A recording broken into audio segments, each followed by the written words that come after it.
Okay, so does Heretic actually prove that religion is fake? Well, honestly, the film introduces a lot of very thought-provoking perspectives, and it eases you into the perpetual debate of which religion is the one true religion. And at its core, this is essentially the main focus of the film, along with another well-thought-out premise that I'll actually get into a bit later into this video, so be sure to stick around so we can take a slightly deeper dive into Heretic. So initially, I wasn't really sure what to expect from this film, but I do know that after seeing the trailer, Hugh Grant and Sophie Thatcher, that I was intrigued. Also, new horror film produced by A24 and written and directed by Scott Beck and Bryan Woods, to keep in mind were the two guys who came up with the original story for A Quiet Place. So yeah, all the right ingredients here and a very talented cast. And I am happy to report back that Heretic is damn good, although I do have my gripes with the ending, but we'll get into that a bit later. So the film follows two young missionary members of the Church of Jesus Christ of Latter-day Saints, Sister Barnes, played by Sophie Thatcher, and Sister Paxton, played by Chloe East. They have answered a request for more information from a man named Mr. Reed, played by Hugh Grant, and he slowly begins to challenge their beliefs, and progressively throughout the film, Mr. Reed's true intentions and diabolical nature is revealed. And this is exactly why I want to explain the film, break down some subtle details that may have been missed, also answering the question of does Heretic prove religion is fake, and then ultimately explaining the somewhat ambiguous symbolic ending, and not necessarily in that order. But before I do that, I would give Heretic an 8.5 out of 10. The film is a profound exploration of belief. The storytelling is layered and compelling, and this film is by far the best religious horror film of the year in my opinion. Also, the screening I went to was a multi-sensory screening, which was my first time ever attending one of these. They ended up giving out a blueberry pie, but after watching the movie, I wasn't really sure if I was going to eat it or not.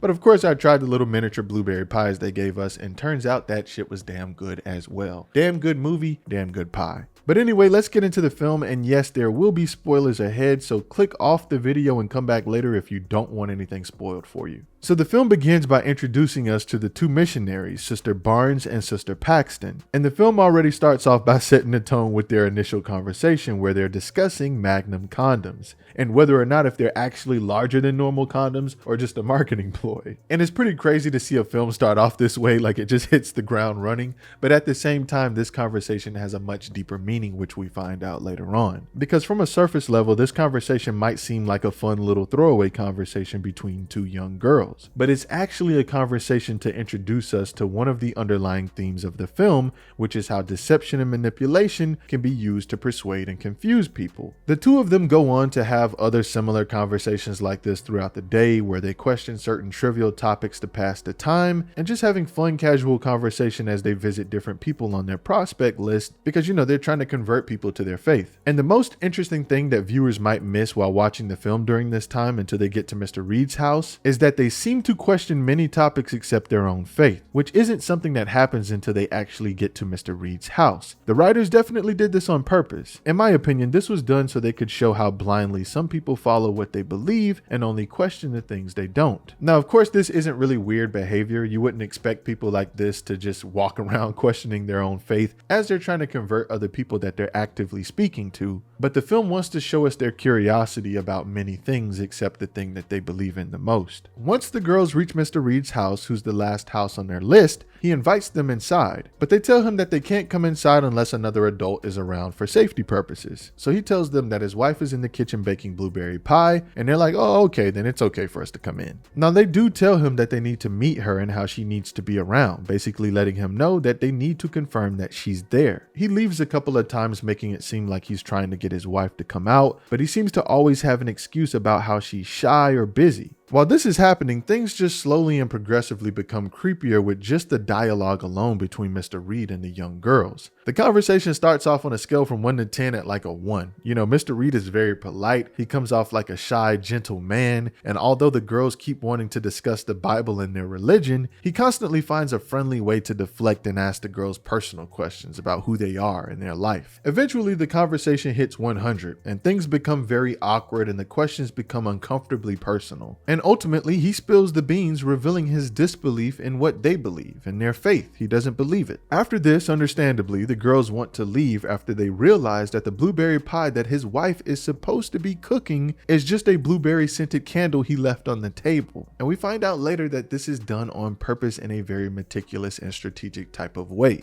Basically, what I'm trying to tell you guys is that he didn't leave the blueberry scented candle on the table by mistake. Now, while Mr. Reed walks away again, the girls try to use this as an opportunity to leave, but they realize that they can't because the door is locked. And there is a part that I'm going to purposely leave out of this recap because I want to try to touch on the major points of the film. But initially, the girls do arrive on their bicycles, and they take the bikes and they lock them to Mr. Reed's gate. Now, when they first walked in the house, Mr. Reed took their coats as just, generosity, but they have the key to their bike lock in their jackets. But they're like, fuck the bikes and our jackets, we're just going to leave because this guy is weird. Now, the whole bike situation plays a part a lot later into the film, but like I said, I'm not really going to touch on the bike stuff because there's other things that I want to focus on throughout the recap, but just wanted to point that out. But anyway, they go looking for him because he's supposed to come back with their jackets so they can leave. And this is when they find him in the other side of the house, just chilling, waiting for them to walk in, and this is where the shit hits the fan. They find out that there is no wife and how he just told them what they wanted to hear so they would comply, which is another big theme of this film that viewers might miss. The girls don't really tend to question anything that Mr. Reed says, and they mainly take what he tells them at face value. For example, when they first walk in his house, he tells them that he has metal plates in his walls, basically just straight up hinting at the fact that their phones won't work, and they go along with it without questioning him about it at all, while knowing damn well that having metal plates in your walls in your house is not a normal thing. I mean, he gives them consistent excuses about why his wife can't come in the room. And initially, they do believe that she's in the other side baking a blueberry pie. But things don't start progressing for them until they are put in a position to question the things that they are being told, and then they demand answers. The same things that we initially touch on in the beginning of the film, that same premise starts to slowly begin to relate to more serious topics, making the girls question once again if the things around them that they are being told are true or not. And this is another subtle detail that viewers might miss, but it's a very important detail that Paxton and Barnes actually eventually have to get up and go looking for Mr. Reed. He never comes back out and tells them what's going on. He leaves it up to them to eventually get up on their own and have enough curiosity to come looking for him and question him before they find out what's truly happening. It's these subtle details throughout the film that continue to reinforce the narrative. I mean, it's some very clever storytelling the way that this film is written. Pretty much everything Mr. Reed does at this point is purposely done to mess with the girls' minds. He has strategically created a game based off the ways that he has predicted that they will think, basically to test them to see if critical thinking will eventually kick in or if they'll be blind fools and believe his every word.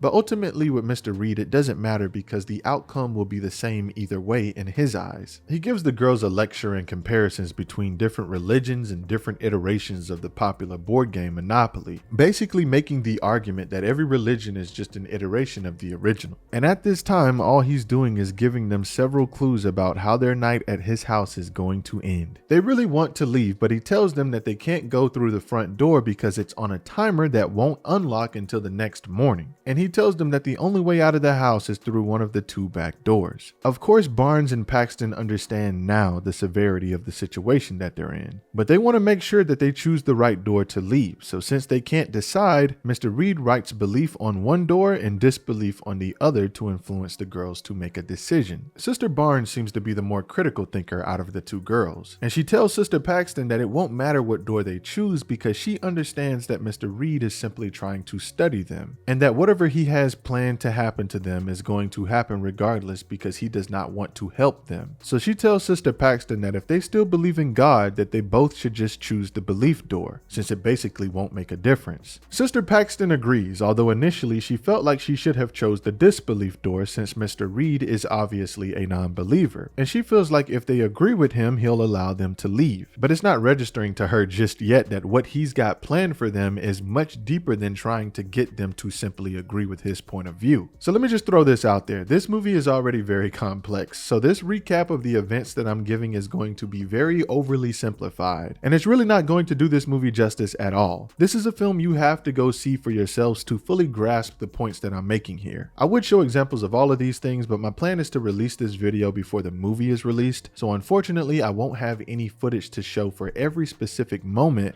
because I'll be using the trailer and some images I find online. So anyway, after they both choose the belief door, this leads them down a dark set of stairs to some sort of weird underground dungeon, where they also eventually realize that the disbelief door would have led them to as well, which confirms that their decision on which door they chose would have never made a difference. But while they're in this area, Mr. Reed reveals to them that he has a plan to show them a miracle using a poisoned blueberry pie. And also down in this dirty, weird, dark, creepy dungeon, he has this dirty woman in robes come out and sit at a table who looks like she's been in prison down there for a long time. And he basically uses this woman like a lab rat to eat the poisoned blueberry pie in front of the girls so she can die, and then the girls can feel her pulse to confirm that she's dead. Then Mr. Reed tells the girls that in a few minutes she will be resurrected, and she will tell them what she saw on the other side after she died. Now during this time, the elder from the church comes looking for the girls, and although they try to yell to get his attention, they are unable to before he leaves. But eventually they return back to the dungeon where the woman seemingly does come back to life. Now after showing the two young girls this miracle, Mr. Reed is trying to tell them that if they eat the blueberry pie, the same thing will also happen to them. They'll know what happens after death before they return back to the living world. But before he comes back down the staircase to tell them this, Sister Barn gives Sister Paxton a weapon that they can use to kill Mr. Reed and hopefully escape. She tells Sister Paxton that she should try to kill him once she has said a secret phrase, which is magic underwear. Now once Mr. Reed is within reach, they attempt their plan, but unfortunately before Sister Barnes can say the secret phrase, Mr. Reed slits her throat, and unfortunately Sophie Thatcher's character bleeds out on the floor and dies. Earlier in the film, she tells Sister Paxton that they won't be able to physically overpower Mr. Reed, and that the only way that they will really be able to fight him is that they will have to be smarter than him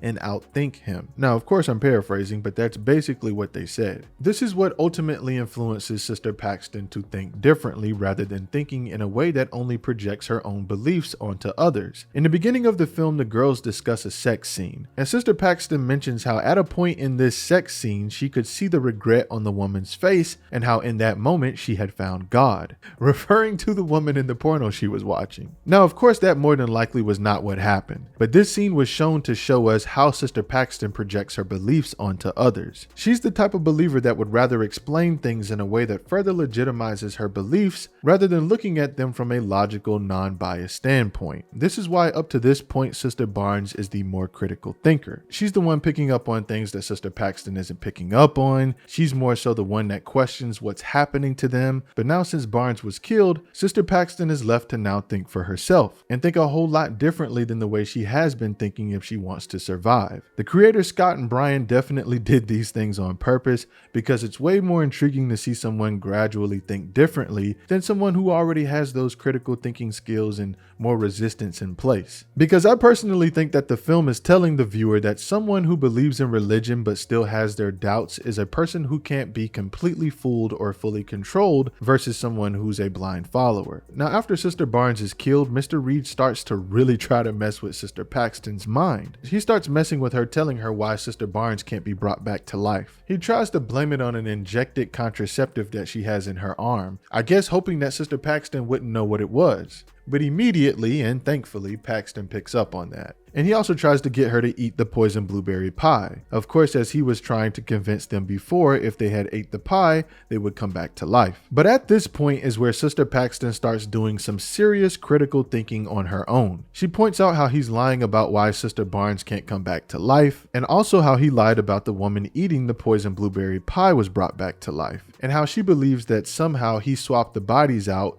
which we find out later is true. And honestly, once all of these reveals start happening, it really shows how clever the film really is, and how the dialogue alone is just so exciting and creepy, and how well these performances are delivering this whole concept, especially Hugh Grant. I mean, the guy is killing it figuratively and literally. But from here, I'll briefly explain the rest to get to the major points I really wanted to discuss. So Sister Paxton continues to make her way through this underground basement dungeon that Mr. Reed has created to hopefully find her way out. And this happens after she finds a hidden door where she tells Mr. Reed she's pretty sure that that's where he hid the other body. But she has to go down through the hidden door to confirm her theory. And this is where she finds the body and finds the truth, and Mr. Reed closes the door behind her. But this ends up leading her to an area of caged women where Mr. Reed tells her that all of the women there aren't there against their will, and how they're all there basically because they all want to be. He uses the popular phrase that they've been drinking the Kool-Aid, and he points out how he manipulated them by telling them the things that they wanted to hear, and how he has convinced them all that they deserve to be there. And at this point is where he tells her that the one true religion is control. At this time, Mr. Reed reveals how he was able to overhear her and Sister Barnes when they were plotting to kill him. Now, of course, we the viewers were already aware of this, but at this time it gets revealed to Paxton that he heard their secret phrase, and he whispers it back to her. And once he says magic underwear, she ends up stabbing him in the neck, which I gotta say was definitely a nice touch in the film, because he ended up getting stabbed when the secret phrase was said, just like she had already planned with Sister Barnes. So that was a pretty cool full circle moment right there, which there are a few of those in this film, but that one was pretty cool. Now after this, Sister Paxton tries to escape and ends up back in the dungeon area where Sister Barnes's body is. And this is where unfortunately she runs back into Mr. Reed again, who stabs her. He then falls to the floor, and eventually they're both on the floor bleeding out. In this moment, Mr. Reed tells Sister Paxton to pray for them. And of course he doesn't mean it. It's just him once again trying to mess with her mind because of her beliefs. But she tells him that she feels like praying is just a thoughtful gesture, and how she doesn't do it because she actually feels like praying alone is actually going to make a difference. And now this is the part of the film where I'm not too crazy about the way things unfold. I still love the film, but I felt like the ending could have been better. And I know that could be said about a lot of films, but up to this point I felt like the movie was almost perfect, and I felt like this was just a slight chink in the armor, for me personally. As Sister Paxton is praying, Barnes wakes up and saves her by smacking and killing Mr. Reed with a piece of wood with nails in it that we see her find from earlier in the film. Then she falls and actually dies for real this time. Then Sister Paxton finds the strength to run upstairs and looks at a miniature of Mr. Reed's house, and she uses the layout to find a way out of the house, and she makes her way to freedom. After she escapes, a butterfly lands on her finger, which is a callback to a conversation she has earlier with Sister Barnes. She told Barnes how after she dies, if she's able to come back as a butterfly, she'll land on someone's finger, and how she won't land on any other body part to symbolize to that person that it's actually her and not just some random butterfly. And Barnes told her that that was beautiful. And of course, we see this happen to her at the end of the film to supposedly symbolize to her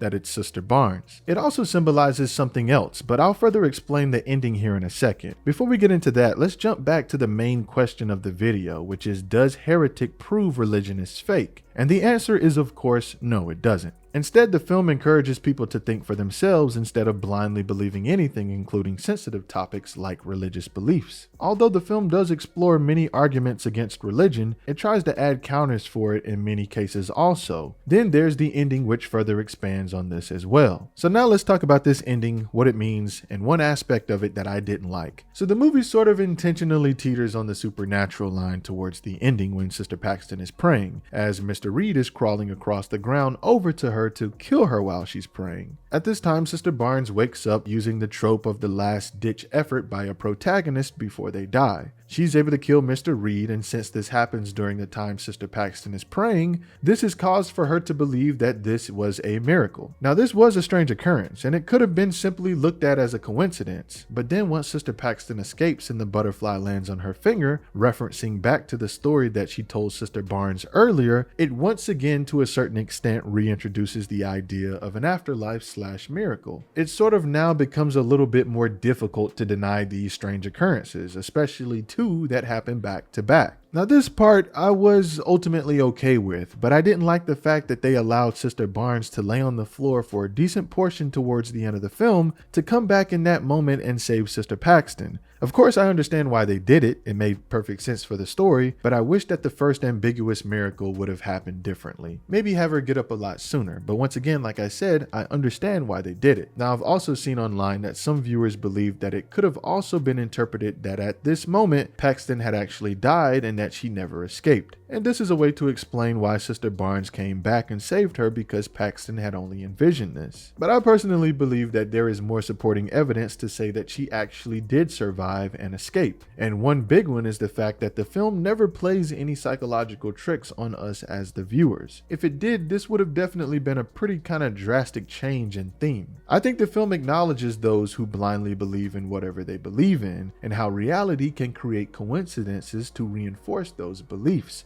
which is what I feel like happens to Paxton. I mean, we have to acknowledge that at this point in the film, she becomes the only reliable narrator. There is no one else around her to verify what she's experiencing, so it's just her after going through a traumatizing experience. And people who have lived through traumatizing experiences can definitely come out on the other side hallucinating or seeing the things that we see that Paxton has seen. Now, although ultimately Mr. Reed feels that the one true religion is control, the film encourages everyone to use critical thinking, while also choosing to believe whatever you want. Follow your own beliefs even if others feel that it's a lie, because what matters to you doesn't have to matter or have a logical foundation to someone else. Now, there's a lot more arguments that can be made about this film, and definitely against some of the points that I've made, and I didn't even talk about everything, which I might make a part 2 to this video once the film releases if this video does well, because there's more interpretations that could be said about the butterfly and Barnes coming back to life and saving Paxton, and also how in the film Paxton pointed out how Mr. Reed made some miscalculations, and how there were things that happened that he didn't plan for, which is what basically led to his demise. I do think he ultimately wanted to turn Paxton into one of his mindless slaves, because he killed Barnes because she had a level of critical thinking that allowed her to be more resilient. But he felt like since Paxton was more of a blind follower and generous, that she would be more easily fooled and controlled. But of course, by the end of the film, we find out that he was wrong about her. But as I've already said, there's a lot more that could be said about this movie. I really enjoyed myself with this movie. It was a great film, but